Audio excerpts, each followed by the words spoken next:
மோடி அமித்ஷா என்ன பண்றாரு? மோடி அமித்ஷா அவர்கள் தான் இங்க இருக்கக்கூடிய பயங்கரவாத சக்திகளை ஒடுக்குகிறார், பாசமுள்ள இஸ்லாமிய மக்களை பாதுகாக்கிறார். ஆனா இங்க உள்ள திமுக இந்த அடிப்படைவாத பயங்கரவாத சக்திகளா இருக்கிற பிரிவினைவாதிகள் மொத்த உருவமா இருக்கிற எஸ்டிபிஐயா இருக்கட்டும், தமுமுக போன்றவர்களா இருக்கட்டும், இவர்களை எல்லாம் ஊக்குவிக்கிறது. பயங்கரவாத பாப்புலர் ஃப்ரண்ட் ஆஃப் இந்தியாவும் பாரதத்தின் ராணுவம் ஒண்ணுன்னு இதே திமுகவுடைய வேல்முருகன் எம்எல்ஏ பேசுறாரு. வெக்கமா இல்ல? இப்படி பேசுறீங்களா நீங்க? ஐஎஸ்ஐஎஸ் அமைப்பும் நம்முடைய ராணுவமும் ஒண்ணா?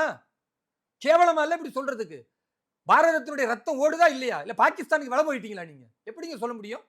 ஒரு பப்ளிக் மேடையில் சொல்றாங்க. அதுக்கு காவல்துறையில போய் ஏப்பா கம்ப்ளைண்ட் பண்றேன் நானே ஒரு சிஎஸ்ஆர் கொடுக்க முடியல? காவல்துறையில பயப்படுறாங்க. பிறகு கமிஷனர் அருணை போய் பார்த்து கேட்கிறேன், என்னங்க ஒரு புகார் கொடுத்தா சிஎஸ்ஆர் கொடுக்க மாட்டாங்களா காவல் நிலையத்தின்னு? அதுக்கப்புறம் அவர் பேசி தான் சிஎஸ்ஆர் வாங்க முடியுது. எஃப்ஐஆர் கேட்டா என்ன சொல்றாங்க?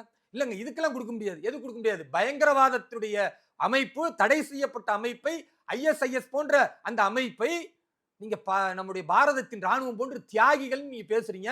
இஸ்லாமிய இளைஞர்கள் கைது திமுகவுடைய எம்எல்ஏ வேல்முருகன். திமுக எம்எல்ஏ வேற யார்? திமுக எந்த சின்னத்துல நின்று ஜெயிச்சார் அவரு? சரி, எந்த சின்னத்துல நின்று ஜெயிச்சாரு? இல்ல திமுக எம்எல்ஏ கிடையாது, அவர் ஒரு தனி கட்சி. ஏங்க எந்த சின்னத்தில் நின்று ஜெயிச்சார்? எந்த சின்னத்தில் நின்று ஜெயிச்சாரு? இதே ஜவாஹிருல்லா. ஜவாஹிருல்லா யாரு? திமுக எம்எல்ஏ இல்லையா? ஜவாஹிருல்லா திமுக எம்எல்ஏ இல்லையா? அவர் ஆதரிக்கலையா எஸ்டிபிஐ? இந்த எஸ்டிபிஐ யார்?